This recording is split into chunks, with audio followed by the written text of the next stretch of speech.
جی السلام علیکم میرے دوستوں آج ہم یہاں پہ بیٹھ کے کچھ ایسی بات کریں گے کہ آپ کو جب بس یہ کہوں گا کہ 14 طبق روشن ہو جائے گا. کچھ کڑیاں ملائیں گے ہم. کوئی اندر کی خبر نہیں, کوئی باہر کی خبر نہیں. نہ ہم اندر کی باہر کی خبریں کرتے ہیں, خبریں سنتے ہیں جو ہمیں اویلیبل ہوتی ہیں نیشنل انٹرنیشنل میڈیا سے. ان کے اوپر پھر ہم بات کرتے ہیں, یہاں پہ بیٹھ کے ان کی کڑیاں ملاتے ہیں. خبر کیوں جمع کرتے ہیں, خبر کیوں سنتے ہیں؟ ان خبروں سے ہماری زندگیوں پہ اثر ہوتا ہے. ان خبروں سے ہماری زندگیاں بدل جاتی ہیں.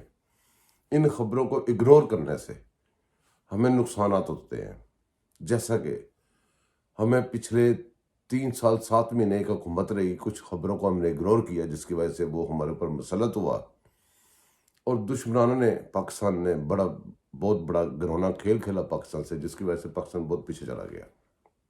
یہ سارا خبروں کا دار و مدار تھا. 30 35 سال لمبی سٹوری کے اوپر ہم ایک نئے طریقے سے, اپنے طریقے سے کچھ کڑیاں ملانے کی کوشش کریں گے. خبروں کے اندر کچھ فلنگ دا گیپس. دوستو بات ہم یہاں سے شروع کریں گے کہ پاکستان کی عدالتی سب سے بڑے عہدے پہ بیٹھا ایک ایسا شخص جس نے پاکستان کی تباہی مچا دی, اس نے ایک شخص عمران خان نامی بندے کو, اس نے صادق اور امین کا سرٹیفکیٹ دیا. جب کہ سرٹیفکیٹ دیا اس وقت اس کو بھی پتا تھا اس کی کہ نجائز بیٹی ہے, اس کے گھر کے پیپر 2 نمبر ہیں, یہ ہر بات پہ جھوٹ بولتا ہے. اس نے اللہ تعالیٰ سے وعدہ کیا ہوا ہے کہ یا اللہ اگر میں سچ بولوں گا جس سے مجھے بشک اٹھا لیں, تو جھوٹ کے علاوہ اس کے اوپر کچھ نہیں ہوتا. تو پاکستان کا وزیر اعظم بننے جا رہا ہے, اس کو یہ بھی پتا تھا, اور لوگ بنانے اس کو جا رہے ہیں. اور اس کے فالوور کون ہیں, اس کے سپورٹر کون ہے, اس کے پیچھے پریشر کیا, میڈیا ٹول کون یوز کر رہا ہے, یہ بھی اس کو پتا تھا. اس نے سراسر چاہتے ہوئے, کیونکہ اس کی کمیونٹی کا بندہ تھا, وہ قادیانڈو تھا, تو اس نے جناب اس کو مسلط کرنے کے اندر سپورٹ اپنی کی اور آنکھیں بند کی. اس کو پاکستان سے پیار نہیں تھا, اپنے مذہب سے پیار تھا, اپنے فرقہ نہیں کہ میں کہتا فرقہ نہیں ہے وہ, جو اس کی کمیونٹی اس کا وہ کیا کہتے ہیں تابع دار تھا. خیر قصہ مختصر کہ پاکستان کا سب سے بڑا, اسی طرح پاکستان کا سب سے بڑا پاورفل عہدہ, پاورفل آئین جسے مرضی کہے, لیکن پریکٹیکل طور پہ جو آرمی جنرل ہوتا ہے, آرمی جنرل کی جو وردی ہوتی ہے وہ پاکستان میں بہت زیادہ پاورفل ہوتی ہے. تو دوستو بات یہاں سے شروع کرتے ہیں کہ ان دونوں نے مل کے جس عمران خان کو لے کے آئے, اس عمران خان کی 35 سال, یہ نہیں کہ ابھی کی 22 سال یہ جدوجہد, 22 سال کوئی جدوجہد نہیں اس کی, سب بغیرتی ابھی اس کو پکڑا تھا بٹھا دیا. تو 35 سال پہلے اس کی رنگ رڑیوں کی ایک داستان امریکہ سے شروع ہوتی ہے, جو آج کل آپ میڈیا پہ دیکھ رہے ہیں, بہت ساری وہ پھیل رہی ہیں, باتیں پھیل رہی ہیں. سیتا وائٹ والے کیس کی بات کر رہا ہوں میں.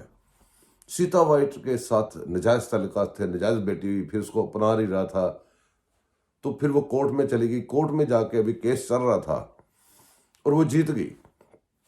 جب وہ جیت جاتی ہے تو کچھ عرصے کے بعد اس کا انتقال ہو جاتا ہے. اس عورت کا جب انتقال ہوتا ہے تو وہ عدالت جو ہے نا وہ پوچھتی ہے عمران خان سے, اور عمران خان یہاں سے ایک ایفیڈیوٹ لکھ کے بھیجتا ہے کہ میں اس کو نہیں رکھوں گا نا, اس کو اس کی خالہ کو دے دیا جائے. ادھر سے عمران خان کی پرانی بیوی جمیمہ خان اس کو کہتے ہیں جمیمہ گولڈ سمتھ, اس نے بھی یہی ایفیڈیوٹ دیا ادھر لکھ کے کہ بھی میں اس کو نہیں رکھ سکتی. عدالت نے پوچھا ہوگا یا کوئی سب سے سوال کیا ہوگا, اس نے بھی ایفیڈیوٹ دیا. وہ ایفیڈیوٹ جمع ہو چکے ہیں کورٹس میں. اچھا یہ مان چکے, مطلب کہ یہ نہیں کہ مکرتے نہیں ہیں, وہ کہتے ہیں ہمارا ذاتی مسئلہ, ذاتی تو ہمارا کیسا مسئلہ ہے, بھی دوسرے لوگوں کا کوئی ذاتی مسئلہ نہیں ہوتے. اچھا خیر اس باتوں کو چھوڑتے ہیں, ہم سٹوری کے اوپر رہتے ہیں.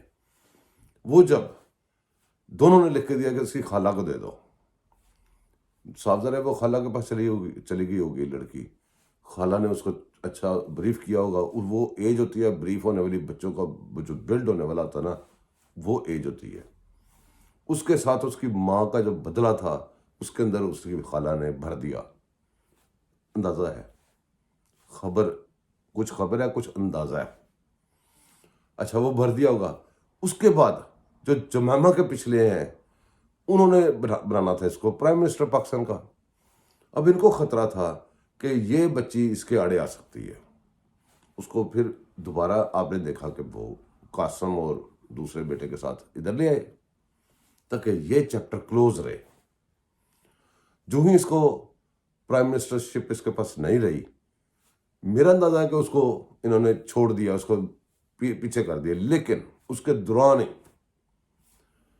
اب وہ لڑکی جو ہے اسی کا خون ہے. یہ کہتا ہے نا آخری بول تک لڑوں گا, وہ بھی آخری بول تک لڑے گی اس کے ساتھ.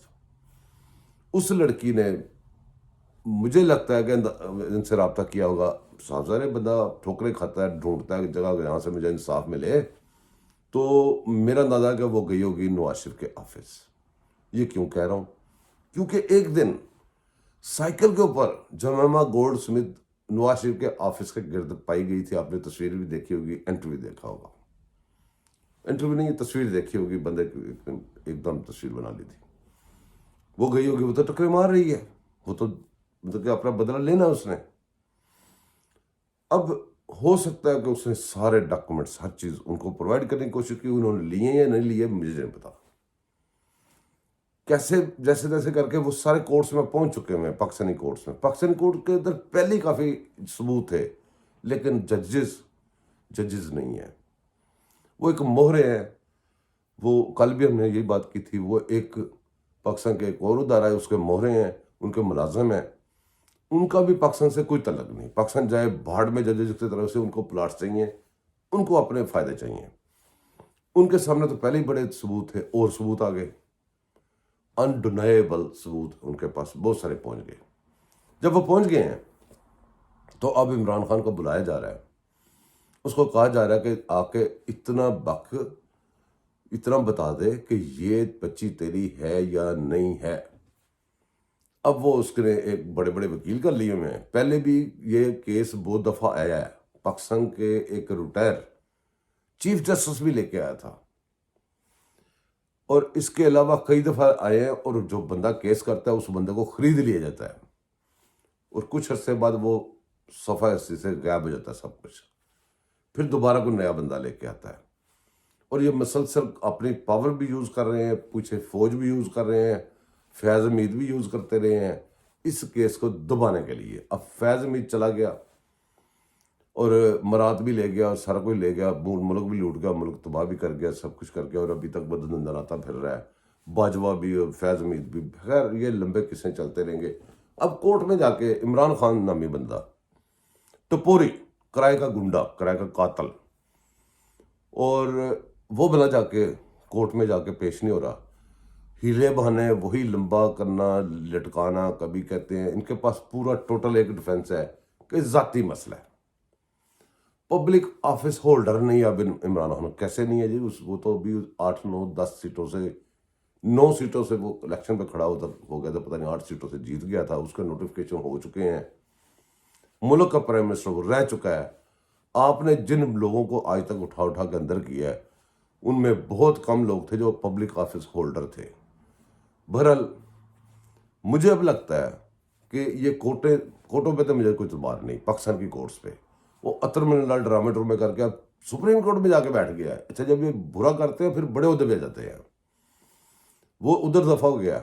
ہمارا وہ شہزاد اکبر بھی چھوڑ دیا اس نے. سارے بندے جنہوں نے پاکستان کو نقصان پہنچایا تھا اس کو نکلوا کے سیف کر کے نکل گیا ہوا ہے. سپریم کورٹ میں بیٹھا. اب سپریم کورٹ میں بڑا گند مارے گا, کیونکہ چھوٹے کورٹ میں چھوٹا گند, بڑے کورٹ میں بڑا گند مارا انہوں نے. خیر گند ہے. بہرحال قصہ مختصر واپس آئے ٹیرن جیڈ وائٹ کی طرف. وہ ٹیرین جو ہے وہ مجھے لگتا ہے کہ آخری بول تک کھیلے گی اور اپنے باپ سے اپنی ماں کا بدلہ لے گی. انشاءاللہ تعالیٰ لے گی. پاکستانی سے کچھ نہیں ہوگا, دوسرے لوگوں سے کچھ نہیں ہوگا. باہر سے اس کو سپورٹیں جو ہیں, جو میڈیا اس کے ساتھ لگا رہتا ہے, میڈیا کس کے کنٹرول میں ہے, یہ ساری چیزیں آپ کے سامنے ہیں. ٹیرین جو ہے میرے خیال میں 30 سال کی وہ ہونے والی ہے, اور 30 سال لگ گئے اپنی ماں کی ساری سٹوری سمجھنے میں اور یہاں تک پہنچنے میں. آپ کو یہ بھی یاد ہوگا وہ فادر فگر والی سٹوری, اور اس کے ٹیرن جیل کے ادھر رہنے کی وجہ سے یہ بھی نقصان ہوا ہے عمران خان کو کہ عمران خان کے اپنے جو بیٹے قاسم اور جو دوسرا ہے وہ بھی اس کے خلاف ہو گئے ہیں. ان کے سامنے ثبوت ہے کہ یہ جناب ہمارے باپ کا کارنامہ پڑا ہوا ہے, یہ ہمارے باپ کی خسرتیں ہیں, اور ابھی تک وہاں سے پنکیاں پیرنیاں آ رہی ہیں, کبھی کچھ آ رہا ہے کبھی کچھ ابھی تک آ رہی ہیں جناب. اور جب کہ آخری بات آپ سے کر دوں, وہی جو ہائی کمان میں بیٹھا ہوا تھا بندہ جو وردی پہن کے, اس نے آپ کو یاد ہوگا پوچھا تھا اس کو کہ تم پلے بوائے ہو, کہتے ہیں ہاں میں ہوں, میں ہوں. اب جب وہ بندہ کہہ رہا ہے کہ میں پلے بوائے ہوں, میں جھوٹا ہوں, میں سب کچھ جانی ہوں, سب کچھ کرتا ہوں, اور کورٹس کہہ رہی ہیں کہ سادہ کمین ہے, اس سے زیادہ بڑی کیا لعنت ہو سکتی ہے, اس سے بڑا کیا ملک کا نقصان ہو سکتا ہے. سوچیں اور مجھے بتائیں. ملیں گے اگلے ویلاگ میں انشاءاللہ تعالیٰ. اپنا خیال رکھیں, میں آپ کے لیے دعا کروں گا, آپ میرے لیے دعا کیجیے گا, سپورٹ بھی کیجیے گا. Thank you. اللہ حافظ.